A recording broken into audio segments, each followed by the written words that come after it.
ॐ भूर्भुवः स्वः तत्सवितुर्वरेण्यं भर्गो देवस्य धीमहि धियो यो नः प्रचोदयात् ॐ शान्ति शान्ति शान्तिः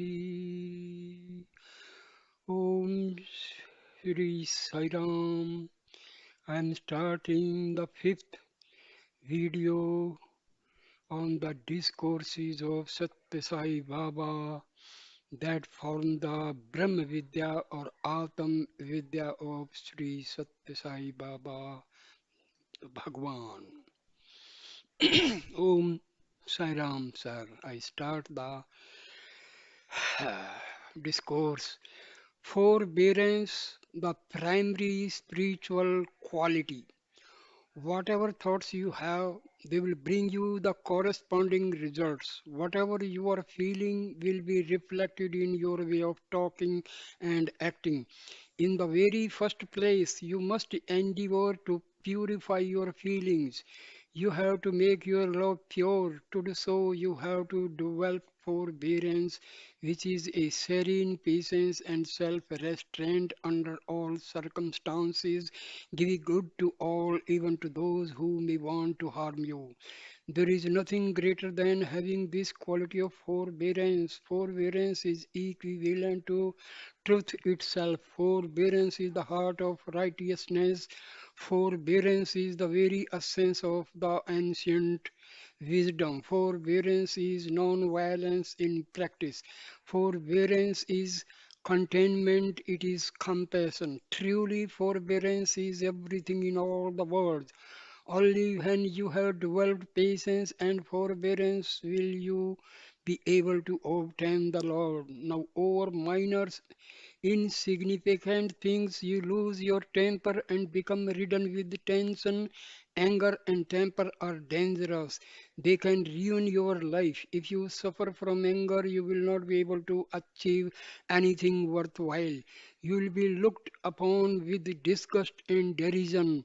You will lose your wealth. All the honors you have enjoyed will turn to ashes. Your anger will even separate you from those who are closest to you. Because of anger, people lose everything and their life becomes a waste.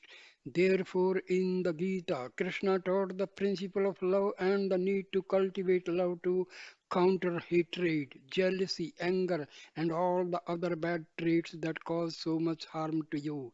Love knows no hatred. Love is free from all selfishness. Love is far removed from anger. Love never takes, it knows only giving. Love is God. You can experience God through love alone. If you want God, you will have to develop this sacred quality of love. Only through love will you be able to experience Him who is love itself. If you want to see the moon, there is no need to use a candle or a torch light. The light of the moon is enough to see the moon. If you want to see God, you need only to immerse yourself in love. Fill yourself with love, and you will surely succeed in acquiring God. But as long as this love has not yet become clearly established, there is a need for spiritual practices such as the devotional singing, repetition of the name of God, and other forms of worship. Once pure love has developed, these spiritual practices are no longer necessary. Yet, even when the moon shines brightly, you will not be able to see it if your eyes are closed in the same way. If your eyes are still closed to the loving presence of God within you, and then go good actions, including the various spiritual exercises, will help open your eyes and clarify your vision so that you can see and enjoy the Lord. That is the import of Krishna's teaching in the Gita. Only when you listen to such great words and only when you understand them clearly and only when you practice them will you be able to reach your divine goal. Set aside at least 1 hour per day to study these teachings and incorporate them in all your daily activities. In so doing, you will be using your time wisely and will be sanctioning your life. The three stages on the spiritual path. Fill your heart with one pointed devotion, and God will reveal Himself within you. Then you will see Him as true as He truly is. In time, you will merge with Him and become one with Him. Embodiment of love. There are three principal stages that you must follow on the spiritual path in order to reach your spiritual goal. They have been described in a number of different ways in the Gita. At the end of the 11th chapter, wherein Lord Krishna gives Arjuna the vision of his cosmic form, you will find the three stages presented as follows. First, you must know that God is here. Second, then you must have a direct vision of Him. Third, finally, you must merge with Him. These three steps will lead you to liberation. Know that God is here, then experience God directly. In the first step, you learn through the words of the scriptures or a teacher that God really exists. But merely knowing this truth does not give you unlimited joy. You discover that God is here, but you also realize that you and God are separate. This feeling of separation can serve as the basis for subsequent steps on the path, but in itself, it does not provide much lasting satisfaction. Gradually, the anguish of separation from God moves you on to the next step. The desire develops in you to gain the direct personal experience and vision of God. You feel, I want to see you, dear Lord. How can I experience you directly? But you find that it does not happen so easily just by wishing for it. You must deeply pine and yearn for this vision, and you must constantly aspire to see Him. Whatever form or aspect of God you have come to love in your devotion, you must know, yearn for it with all your heart, and wish to see it directly. If your yearning is sincere, then after some time He will make Himself known to you in a most personal way and give you this sort for vision of Himself. Here is a small story to illustrate this. The cowherd boy. There was a poor cowherd boy who had a great deal of faith and an intense yearning to see God. One day in the village where this boy lived, a preacher came to deliver some spiritual discourses. The preacher would gather together an audience and sing the glories and exploit of the Lord. It was not possible for this cow herd boy to give up his work and come to all the meetings because all day long he had to attend to his cows. But in the evening he would bring the animals into a sheltered place and then go to hear the preacher give this his talk. The cowherd boy could listen with great earnestness and care to all that was being said. The preacher was a follower of Lord Vishnu, and so he related the characteristic features of God in the form of Vishnu, or Narayana as he is also called. In the course of the discourse, the preacher repeatedly described the traditional image of the Lord as one who was dark complexioned, who wore a white mark on his forehead and rode on a white eagle. The preacher also explained that Lord Vishnu was always prepared to go to the rescue of those who sought shelter in him, and that he would accept as an offering anything that was given to him with full faith and love. As the preacher repeatedly described these characteristics of the Lord, they made an indelible impression on the heart of the boy. The preacher also said that God is a great lover of music and that he could be won by directing one's prayers to him in songs sung most reverently for the heart. Well, this cowherd boy used to carry some food with him for his noontime lunch. Daily he will offer this food to God with all sincerity and devotion, praying to the Lord to partake of it. He began his prayers by singing this song. O loving Lord, you ride on a white eagle, so I have been told, come, please come to me and accept this food. The boy went on praying like this to the Lord for one whole week continuously. He never touched his food because it was not shared by the Lord. By the end of the week, he became extremely weak. Anguished yearning for the Lord's presence, besides his weakened physical condition, he was also suffering from extreme anguish because he felt that he was not singing properly and therefore the Lord did not respond. He was sure that it was because of his own shortcomings in his songs that the Lord did not come to partake of his food. And so, with great determination and devotion, he continued to practice his singing, thinking that in the end he would surely win the grace of Lord. In his weakened condition, he reached the forest. He was feeling extremely exhausted, but he was determined not to eat unless his offering was accepted by the Lord. Now his prayerful song poured out of him in a most melodious and sacred way. The boy just kept on singing and singing all the time, imploring the Lord to come down and accept the food and drink that he was offering with so much yearning. When there was perfect harmony in the feeling, in the tune, and in the content of the song, the Lord descended. How did he appear before that cowherd boy? He came as a boy of the same age, wearing the simple austere clothes of Sadhu, a mendicant holy man. The young cowherd asked the boy he saw standing before him, please, dear friend, may I know who you are? Are you a traveler passing through this forest? The holy boy answered, I am the Lord. I am Narayana. You prayed to see me, and so I have come to give you a vision of myself. Remembering that the Lord liked the sweet sound of music, the cowherd boy continued his questioning in the form of a most melodious song. But you don't conform to the description given of the Lord, who is a dark complexion, who wears a white mark of on his forehead, and who rides a white eagle. The preacher said that is how we can know the Lord. But it does not seem to be true. Oh dear one, if you are really the blessed Lord, please resolve my doubt and let me see you in your true form. The vision of the Lord. The boy had heard a description of the Lord. Now he wanted to see and experience him directly, exactly as he had heard him described and come to believe in him. But God doesn't have any specific name or form. He has a thousand eyes, a thousand ears, a thousand hands, and a thousand feet. Yet, in order to please and satisfy his devotees who are aspiring to see him, he takes on the particular form which has been earnestly prayed for. To satisfy this cowherd boy, the Lord revealed himself by taking on the lustrous form of Vishnu and accepted the food and drink so lovingly offered by the boy. This is the second stage when one yearns for the vision of the Lord.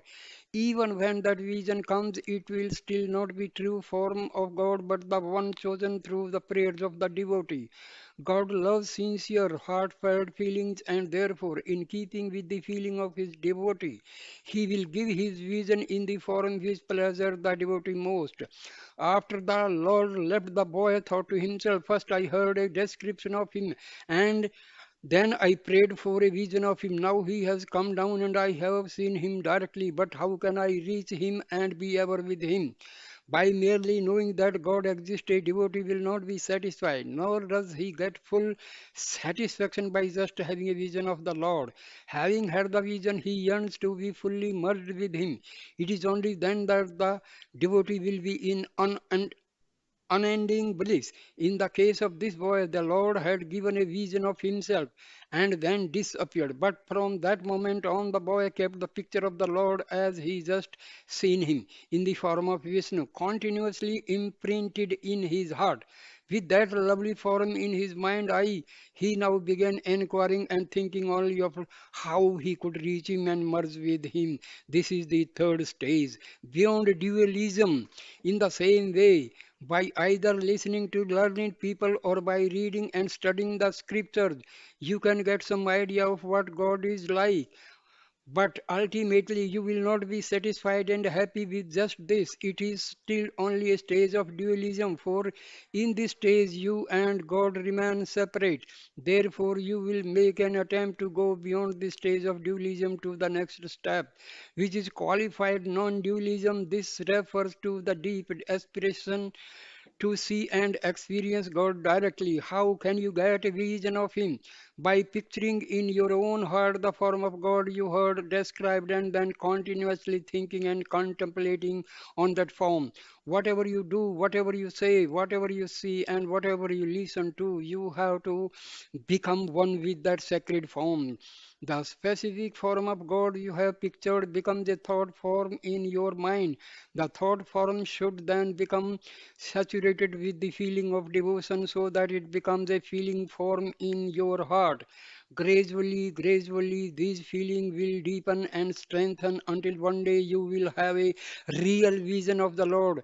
So, first the Lord is heard of and thought of, then he is sought through intense feeling of devotion and yearning, and finally he reveals himself in form and can be directly experienced. In other words, the thought form turns into a feeling form and which becomes transformed into real experience. That describes the second stage on the path. Not only do you get the personal vision of the Lord whom you have aspired to see, but you also get the chance to converse with Him face to face. After seeing the Lord thus and talking to Him directly, you gain a little more satisfaction. But if you are a true devotee, even this golden opportunity will not give you the full joy you long for. Now you want to reach God and merge with Him. You think, I have heard, I have seen. Now I must reach Him and be one with Him. In the first stage, when through reading and hearing, you come to know that God exists, you feel the God is separate and you are separate. This is the state of dualism. But in the second stage, you see the Lord and get the feeling that you are part of Him. This is the state of qualified non dualism. Finally, you move on to the feeling the Lord and I are one and the same. This is the stage of complete non dualism. Here you think either I must get merged with Him or He must become one with me. Then there is complete unity, becoming one with the Lord. So long as there remains a separate river distant from the ocean, which is its source and its goal, then the river will retain a separate name and have an individual identity. But once the river merges into the ocean, it gets the taste of the ocean, it gets the form of the ocean, and it takes on the name of the ocean. If you want to become one with the Lord, you have to acquire the feelings of the Lord. You have to acquire the form of the Lord and you have to acquire all the sacred characteristics of the Lord. Only then will you be one with Him. You have to feel that all the attributes of the Lord must manifest themselves in you. Affirm to yourself the broad mindedness of the Lord is within me. All the selfless feelings of the Lord are within me. The unbounded love of the Lord is within me. When you faithfully live this conviction, then you eventually attain the realization that you and He are one. Then there is perfect unity. You must continuously strive for this feeling of unity. You must make every effort to gain it. Then you will reach that fulfillment one day. This is the ultimate goal of human life. It is only when you reach that place, the place from which you have originally come, that true fulfillment will be yours. The three stages in secular life. Even in your secular life, you can recognize these progressive stages necessary for reaching a goal. Consider the following example. Suppose you some mangoes have arrived in the marketplace and that mangoes are fruits which you love immensely. There must be one particular type of mango which you especially favor and relish. Now a friend comes to you and informs you that they are selling these particular mangoes that you enjoy so much. The moment you hear this, get a certain amount of satisfaction. You are happy just thinking about these mangoes, even though you have not acquired them and tested them. The moment you get the news, you rush to the bazaar to find out where those mangoes are and whether they are still available. Yes, they are there. Now you get a good look at them. This gives you still more satisfaction. But even then, you are not yet fully happy. So you put some choice mangoes in your bag and pay for them. Then, until you reach home, you go on thinking about these fruits, reflecting on your good fortune to find such nice ones and looking forward to eating them. Why do you spend so much time thinking about them? Because you have an extraordinary liking for these fruits, and your actions in going after them and getting them are proof of this strong love you have for them. You can get a lot of joy when a feeling that you have been experiencing strongly inside you take on a form which you can see externally. In truth, the whatever you see outside of you is always only a reflection of your inner thoughts.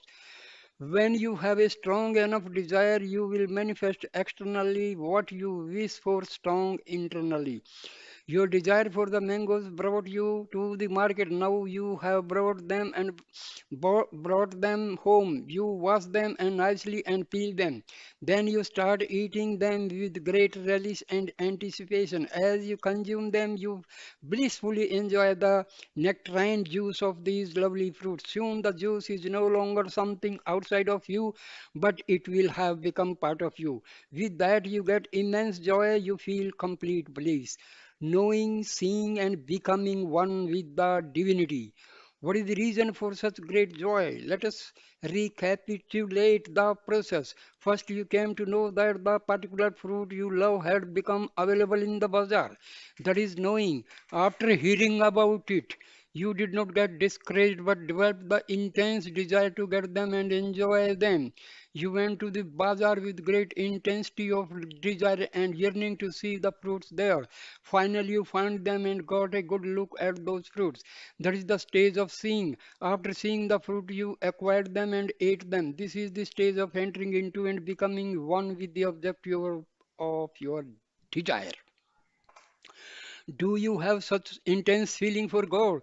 That is the one desire you really should develop after listening to a number of discourses, after reading many scriptures, after knowing that God exists, and after having spent much time in worshipping Him. You will have to develop a strong yearning to see Him. Otherwise, all your efforts will be in vain. You have to fervently strive, making an all out effort to get a direct vision of the Lord. A student, after having entered a particular grade and spent the year studying the subject at that level, will not get any satisfaction in remaining in that grade for the next year. He will aspire to progress to a higher grade. If a student is in the same class for 2 years, he develops a sense of despair and despondency. Do not, not only does he get discouraged, but he is also put through a lot of ridicule by his fellow students. In the same way, you will be poorer in the eyes of other devotees if you continuously remain in the first stages of dualistic worship without moving on in your spiritual development. Other devotees will say, look at this person. He has been attending so many discourses over a long period of time and he has read all the great scriptures. But what is the use of all that? There does not seem to be any progress in him. This unfortunate process of remaining stuck in the first stage is the characteristic feature of the slothful quality of inertia and laziness. You have to remove this quality and go on from the dualistic state to the next state of internalizing the Lord. In this state, through the continuous contemplation of the divinity inside you, try to gain a direct vision of God in the particular form you choose. With intense desire, you will get that coveted chance to see the Lord, converse with Him, and serve Him, reaching the abiding peace of the immortal self. But even that you should not be satisfied. You should strive to reach the final and highest state. There should be no rest, no peace of mind or contentment until you reach the state of complete mergence with God and the realization of His oneness. These days you are only aspiring to obtain rest for your body and trying to get a little peace of mind. But this is not good. You have to reach the abiding peace of the Atma. This is your true self, the immortal self, the one universal self. When you become reunited with it, you become peace itself. Your individual self has to merge with the universal self. Then the long journey is complete and permanent bliss is realized. A river is born from the ocean and ends in the ocean. But how did the river originate? Initially, some of the water of the ocean turned into clouds. Once the ocean water becomes a cloud, there is a separation and duality. Clouds are separate, ocean is separate. The water of the ocean is saltish. After it turns into a cloud, it becomes sweet. But now the water which has become a cloud comes in the form of rain. You can say it is rain of love because this rain water becomes a river and with great enthusiasm rushes to rejoin the ocean. This may be compared to the state wherein a great anguish and aspiration dwells to get nearer and nearer to the final goal. When you are in that state, you yearn with all your heart to reach the native land from which you have become separated. In the case of the water in the form of a river, it is impelled to merge back into the ocean from whence it came. Only then will it have reached its goal. Such is the pure non-dualistic state of total mergence with the source. You are born as a human being and you have lived part of your life as an ordinary human being, but you have chosen to take up the path of spiritual life. You find yourself seeking out the company of spiritually minded people. You find yourself listening to the great scriptural stories describing the sacred characteristics of the Lord. But now you find that this is not enough. You yearn to have a direct vision of the Lord. Even then, you are not satisfied with just that. Merely having had the opportunity to see and talk with the Lord, you still don't find that your happiness lasts. But when you finally get fully merged and united with Him, then you gain the complete fulfillment you have been seeking. Then you are one with the unending peace and bliss that is the Lord. This was the teaching that Krishna imparted to Arjuna on the battlefield. The sacred names of Arjuna in the Gita, Krishna used a number of names to address Arjuna. Even in worldly life, a number of titles and names may be conferred on people. In the Gita, it was the embodiment of divinity, Lord Krishna, who conferred the different names on Arjuna. Krishna told Arjuna, "O Arjuna, you are not a child of mortality, you are the divine divinity itself. You are the son of immortality." In his life, Arjuna found himself in a number of trying circumstances in which he acquitted himself heroically. As a result, he was given various titles to obtain his bow, which was a sacred weapon. He performed severe penance and faced a number of difficult problems, but throughout he persisted with a great deal of faith, courage, and conviction. His determination in the face of all obstacles was ultimately rewarded by gaining the grace of Lord Shiva and winning the boy directly from him. In the process of getting this celestial weapon, even the elements of nature went against him, but nothing could deter him from his firm resoluteness, resoluteness and purpose. Because he was able to win the bow, the Lord conferred on him the title, the victor of the bow. From a worldly point of view, Arjuna could also be thought of as the one who was victorious in gaining wealth. There is a story for this. The oldest of the Pandava brothers, Dharmraja, who was the king, decided to undertake a great ceremonial sacrifice performed only by reigning kings. At the time, the Pandavas were opposed by the wicked Kauravas. The treasury of the Pandavas was completely empty. They had no money available at all. In the face of such obstacles, it would have been nearly impossible to proceed with such a grand ceremony. Still, Dharmaraja insisted on going ahead with the ceremonial sacrifice. He said to Arjuna, "Brother, this occasion will require a very heavy expenditure of funds. We will need a great deal of wealth. How might we raise this money?" Arjuna replied, "Dharamraja, why worry about money when we have with us the wish fulfilling tree in the form of Krishna? Why should we be afraid? Once Krishna blesses us, we will be able to get any amount of money. Arjuna went around to the different kings ruling over the surrounding areas to inform them of Dharmaraja's wish to hold the great sacrifice. As soon as these kings heard that Dharmaraja was planning to perform the ceremony, they offered to support Dharmaraja with their own treasuries, and so Arjuna brought back wealth in such huge quantities that it took dozens of elephants to carry it. There were great heaps of gold, silver, and jewels. Krishna, who had prompted all this, came and acted as if he did not know anything. He asked Dharmaraja, "Wherever did you get so much wealth? Where did it all come from?" Dharmaraja, out of ignorance and fraternal pride, replied, "It is because of my brother Arjuna that I got all this." From that day on, Krishna addressed Arjuna as the conqueror of wealth.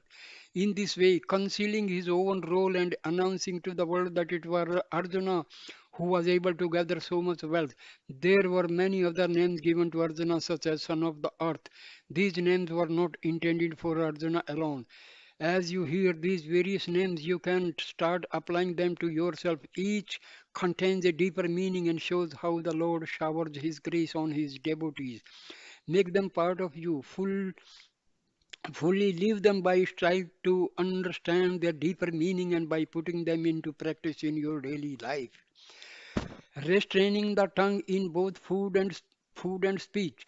One of the most important disciplines necessary for coming into union with God is control of the tongue. This must be exercised both in the area of food and in the area of speech. Without control of the tongue, it is impossible to follow the path of devotion and become one with God. Embodiments of love. Together with most animals and birds, human beings have five sense organs. These sense organs must be used extremely carefully, always being aware of their capabilities and limitations. You must exercise the same control over them as you do in controlling some of the powerful energies and tools that are used in daily life. For example, fire, when used with care and intelligence, can serve you in many useful ways, but when it is out of control, it can be very harmful.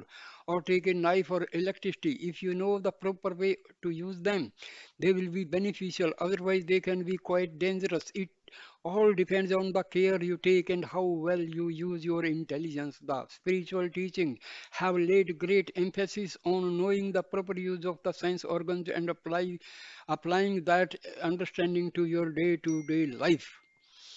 The dual power of the tongue. Each sense organ given to human beings has one particular use, but the tongue is endowed with dual power. It has both the power of speech and power of taste. In the Gita, the Lord cautions you to be very careful in using your tongue.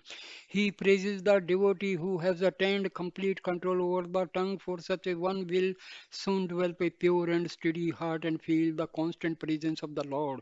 To gain such control, devotees have been practicing number of special disciplines such as observing silence, controlling their diet, or maintaining a complete fast.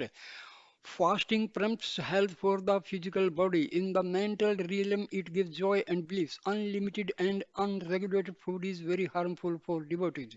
Indulging indiscriminately in unwholesome foods is like to lead the devotee into torpidity of inertia. To think that you can go on wantonly indulging yourself in food while at the same time trying to please God and enjoy the nearness of God. It's extremely foolish. These two, indulging in food and gaining the nearness of God, are not compatible. Therefore, right from the beginning, you must make a determined effort to keep the tongue under control. Once you gain mastery over the tongue, the other sense organ will automatically come under control. Control of the tongue. 2 days devotees have imposed on themselves all sorts and rules and regulation in order to live a disciplined spiritual life. Unfortunately, these have not been effective in gaining control over the tongue. Truly speaking, it is not necessary to make such strenuous efforts to control the various sense organs. If the tongue is properly controlled, all the other sense organs will come in line with by themselves. Because people have not been able to gain control over the tongue, they are afflicted with numerous doubts, emotional turmoil, contradictions, and confusion. Control of the tongue refers not only to food but also to speech. You must recognize that there is nothing more powerful than the power of words. For this reason, you must keep your talk strictly under control. In life, you can observe that even for a little thing, a number of sacrifices have to be made. You cannot get anything without paying for it. You are prepared to sacrifice even your own life to obtain some small petty useful things, but you are not seeking that which is exceedingly important, that which includes all other things and is the very basis of everything worthwhile. That greatest of all treasure is the immortal self. Only when you give up one thing can you get another in its place. Should you not then give up everything else for the sake of gaining this most important and most valuable of all possessions? Should you not sacrifice everything for the sake of reaching your highest self? In the marketplace, if you want some vegetables, you will have to give some money in the exchange without offering to pay and thereby sacrificing some of your money. You will not be able to get those vegetables. By giving up one thing, you can then acquire another. In the same way, if you want to acquire virtues, you will have to give up your bad qualities. Only by sacrificing your likes and dislikes can you obtain equal mindedness. Only by sacrificing your bad qualities can you attain the noble qualities. Only by giving up your bad thoughts, bad habits, and bad behavior can you possibly achieve good thoughts, good habits, and good behavior. Many sages have described how the tongue always longs to enjoy good things and how everything will be easy once you can gain control over it. The principal way of exercising this control is by observing silence. Silence does not merely refer to restraint of the tongue. Not only should you exercise silence in speech, but you should also be silent in thoughts. Your mind should remain free of all thoughts. That is true silence. Develop a discriminating mind. If you want to gain control over the food that you take in, you should not go on feeding the tongue whatever it desires. You have to develop discrimination in every activity of life. You have to apply your discriminating faculties to determine if what you are doing will benefit your spiritually. In the area of food, you have to explore and find out whether the food you take in is pure, or if it inflames the senses and passions, or if it is of a dull, unhealthy quality that produces a sleepy or slothful reaction. According to the Gita, maintaining control over the tongue by taking in pure food is limited quantity is absolutely essential for the devotee. Use your powers of discrimination with ev- every item of food and ask the question, is this food pure or will it disturb or lower my consciousness? If you were to examine every item of food you use in this way and take food in judiciously, you would always remain equal minded. You would not be affected by censor or praise. But if you were to indulge in food without discrimination, without trying to find out whether it was desirable or not, paying attention only to satisfying your hunger and catering to your taste buds, you would not be able to control your attachments and feelings.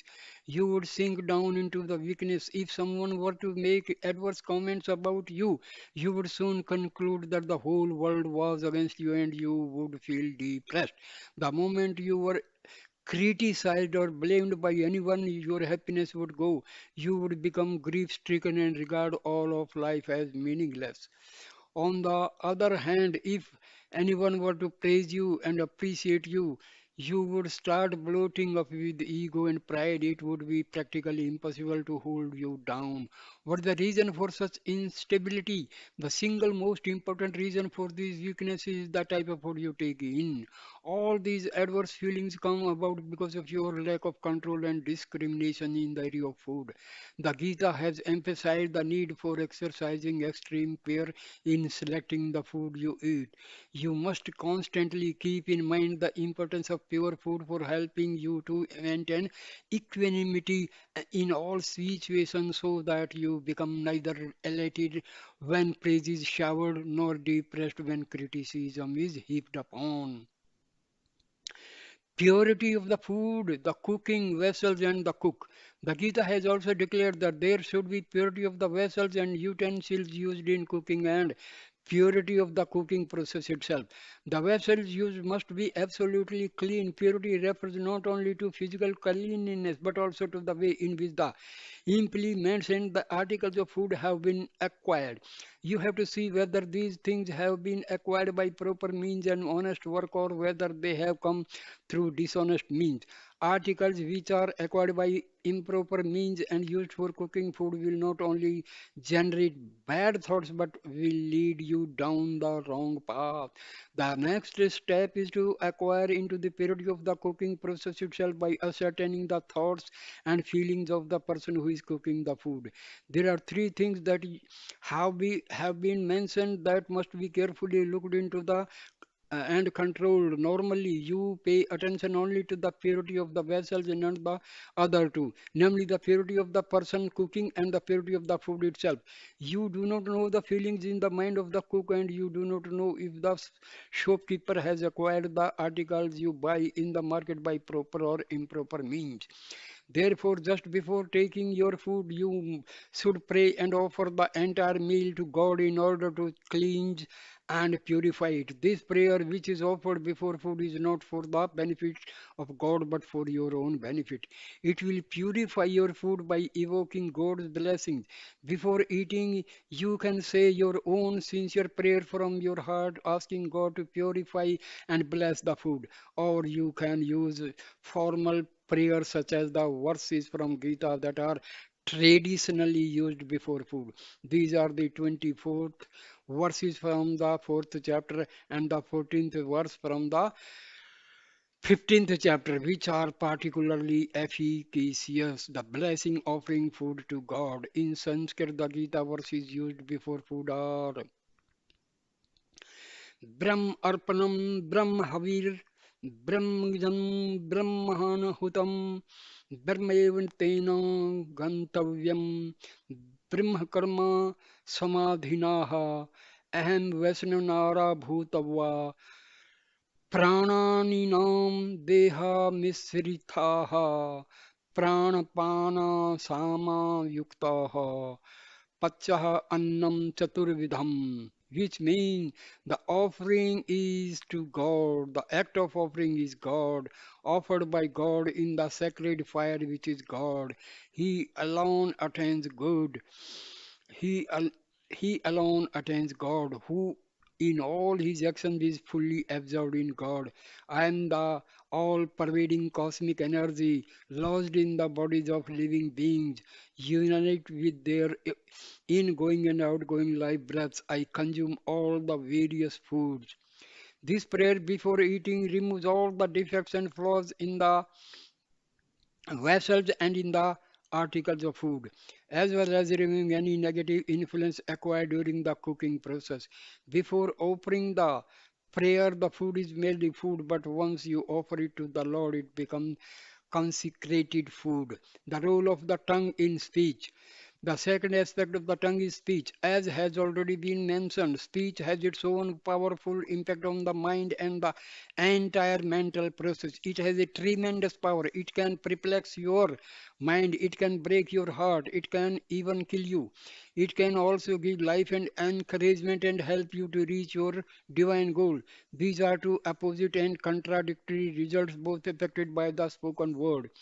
By the use of appropriate words, it is possible to transform the entire mind of an individual. Unfortunately, many people do not believe this. They raise objections like how is it possible to transform the mind through merely words?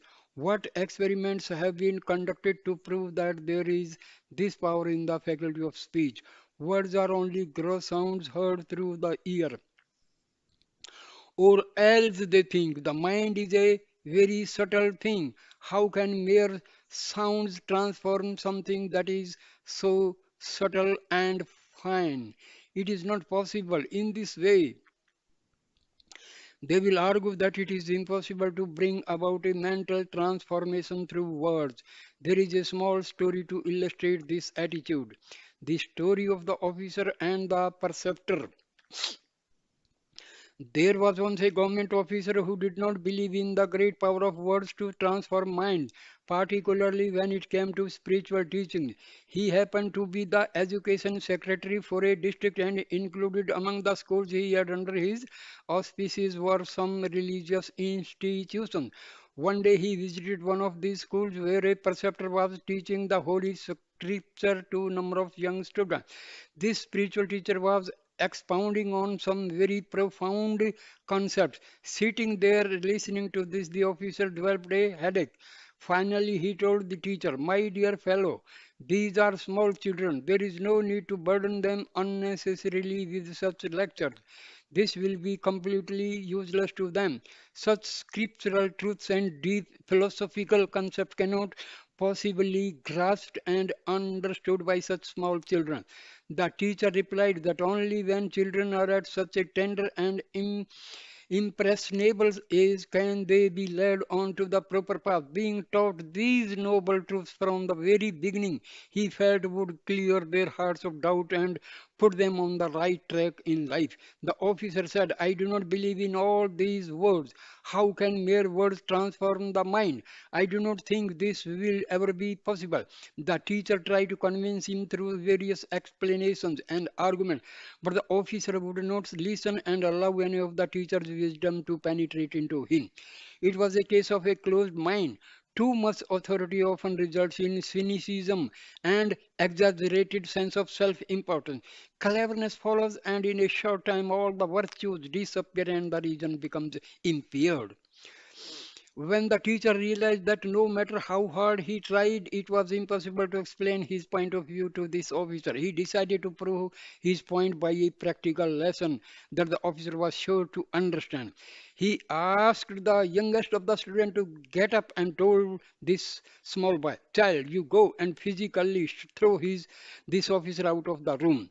Do it immediately." The moment he heard these words, the officer got very angry. He started shouting at the teacher, "Who do you think you are? I am a government officer. I am the education secretary of this district, and you are asking a small child to send me out. How dare you do this?" The teacher then told the officer, "Well, sir, I did not beat you or hit you or even touch you. I did not do anything to you. Just by merely hearing some words, you seem to be getting very upset. What could be the reason for your becoming so angry? It is because of these few words I used, is not it?" This is how the teacher demonstrated to him that words can be very powerful. They have an enormous capability for doing great harm or great good, according to the way they are used. After this personal lesson, the officer left, but how much wiser and humbled by his experience. The power of words. In the scriptures, you will find also statements that point out how words are extremely powerful and can destroy the world itself. There it is said that if you were to cut a tree, it could still sprout, or if a piece of iron were broken into, a blacksmith could make the two pieces come together again by heating and pounding them until they were one. But if you were to break a heart by venomous words, it would not be possible to ever make it whole again. Words can cause endless troubles, and they can also give boundless joy. Therefore, you should be most careful that the words you use do not hurt or give pain to others. If you were to physically slip and fall, there must be some small injury that could cause you some inconvenience for a while. But would not be any grave consequences resulting from this in the long term. There might only have been a small wound which you can get easily dressed and which would soon heal. But if your tongue were to slip and you were to hurt the mind or the heart of another person with harsh words, it would create a wound in that person which could not be cured by any doctor in the world. Therefore, you should never use words which are likely to hurt another's feelings. One day the words which you have used will come back to you. So always use sweet and good words. It has been said that the tongue releases sweet things. You can talk to it and say, "Oh, tongue, you like sweet things so much. Why don't you linger on the sweet name of the Lord? Oh, tongue, you know what true sacrifice means. You are the very embodiment of sacrifice. Use yourself only for singing the name of the Lord. Sing of God and become sacred and holy thereby. Sacrifice and forbearance. Now, why do we say that the tongue knows the true meaning of sacrifice and is absolutely selfless? Well, this is really that you experience every day. For example, when you give some sweet things to the tongue, it tastes them, and as soon as it finds out that they are delightfully sweet, it says to itself, "Oh, let me pass these lovely sweet things on to the stomach so that it can also enjoy the delight." But if what is tasted is not pleasant, if, for example, it is something that is bitter, then the tongue will not pass this on to the stomach but will immediately spit the offensive substance out of the mouth to save the stomach from grief. Good or bad, sweet or bitter, the tongue does not try to keep anything just for itself and only for its own enjoyment. It lives selflessly and with honor, knowing its own limits very well. For any number of years, it is content to remain shut up and inside the mouth. Does it come outside even once? No. Whatever work it does uncomplainingly inside the mouth. There is still another important feature of the tongue. It has extraordinary forbearance. Whatever are its difficulties and problems and whatever troubles and others give it, it remains focused within itself, never exceeding its own limits and always observing forbearance. It lives in the midst of exceedingly harmful companions, namely very sharp and powerful teeth. With a great deal of skill, it manages not to be beaten or hurt by these aggressive fellow residents that share its tight quarters. With unusual skill and forbearance, it has been existing very well with such dreadful neighbors without even once coming to any harm. In this way, the tongue can teach a number of very important lessons which can be quite useful to you. For instance, it teaches you that you can live in the midst of people who are very difficult to live with. With a lot of care, forbearance, and skill, you should be able to enjoy a happy life despite such trying circumstances. But in today's world, there will be very few who follow such good example. For most individuals, once they come in touch with bad people, they will tend to become bad. All the good fellows and good quality, the good thoughts and the good behavior disappear in a moment and they lose all their merits and virtues. In order that you do not suffer such bad consequences, it is necessary that you gain complete control over your tongue. Talk waste spiritual energy. Baba quite often tells the students, "Dear students, you should not talk too much. The divine energy which is in you will get wasted in the process. By engaging in too much talk, your memory power will be reduced and weakness will develop in in your body. Premature old age will be final result. Besides that, you will also get a bad name. Now consider that you have a radio. You may switch it on to hear a news broadcast, but then you leave the room and forget to switch it off. The radio just continues to play without purpose and uses up costly energy. Your body can be compared to that radio, and the intellect may be thought of as the switch that is has turned it on but failed to turn it off again. In this comparison, your mind will be the useless sound coming from forth in the form of words and talk ceaselessly, babbling only. The sacred divine energy in you will get wasted by this kind of endless talk. Right from dawn, you get up till dusk. When you go to bed, you go on talking.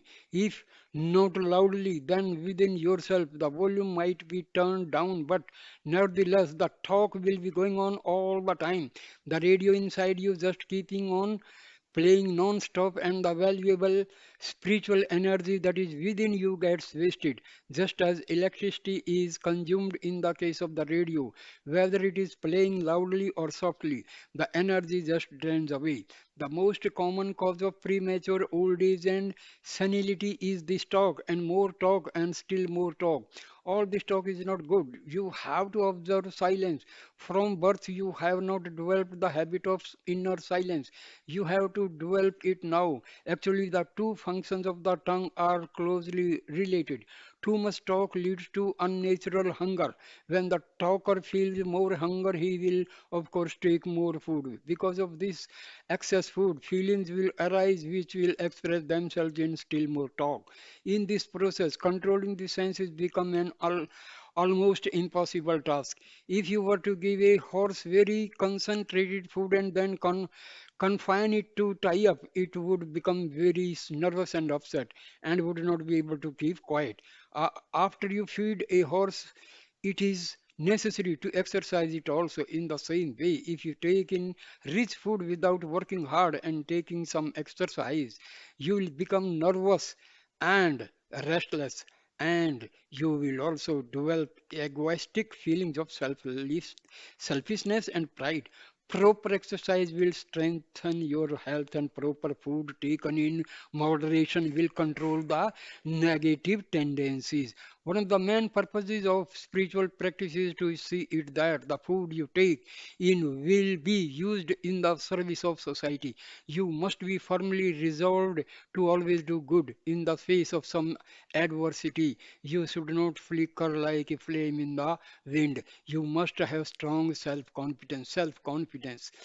Consider a tiny bird which has come and landed on a branch where it continues to sit for some time afterwards. Now, suppose a wind comes up and the branch starts to move, swaying back and forth. The little bird will not get frightened by this movement of the branch. Why?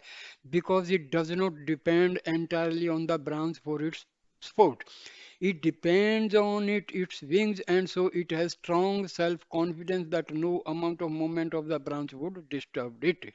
Even if the branch were to break, this would not threaten it or cause it to fall. But today's man gets easily frightened by the smallest difficulties in day-to-day life. He does not have the self-confidence which even a little bird has. What is the reason for this? The reason is too much food. He takes in food which is full of dross and which in turn generates feelings that are saturated with the quality of rajas, excessive nervous energy and activity, which promotes apprehension and anger. As a result, he has no chance to experience his true nature, which is even minded and pure. The youth of today have many doubts. They see animals and birds relating to one another in all kinds of ways, enjoying a great deal of freedom. The youth wonder why they should not have the same freedom and independence that the animals enjoy. The proper answer to this question is yes, you are also entitled to freedom, but it is the freedom appropriate to a human being, not that of an animal. Animal enjoy the freedom which is natural to animals. You should enjoy human freedom, the freedom that is natural to human beings. L- Live as a true human being, develop the qualities appropriate to a human being. Calling yourself a human but trying to enjoy the freedom of an animal will not get you far.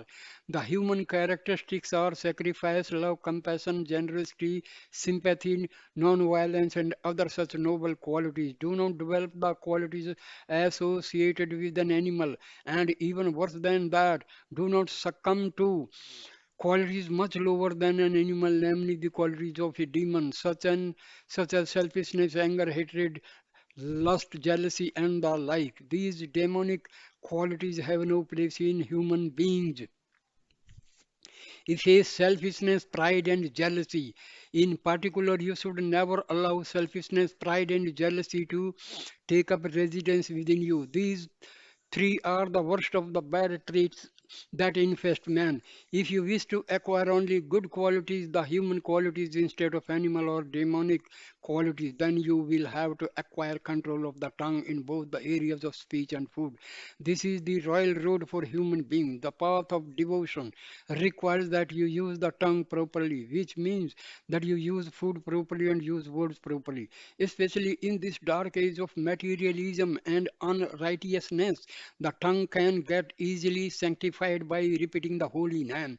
Instead of wasting your precious divine energy and your precious time in idle talk, let the tongue constantly sing the praises of God and repeat his name. Sing the name of the Lord. That is the proper way to spend your life. Use every moment of the day to saturate yourself with the glory and the holiness of his presence.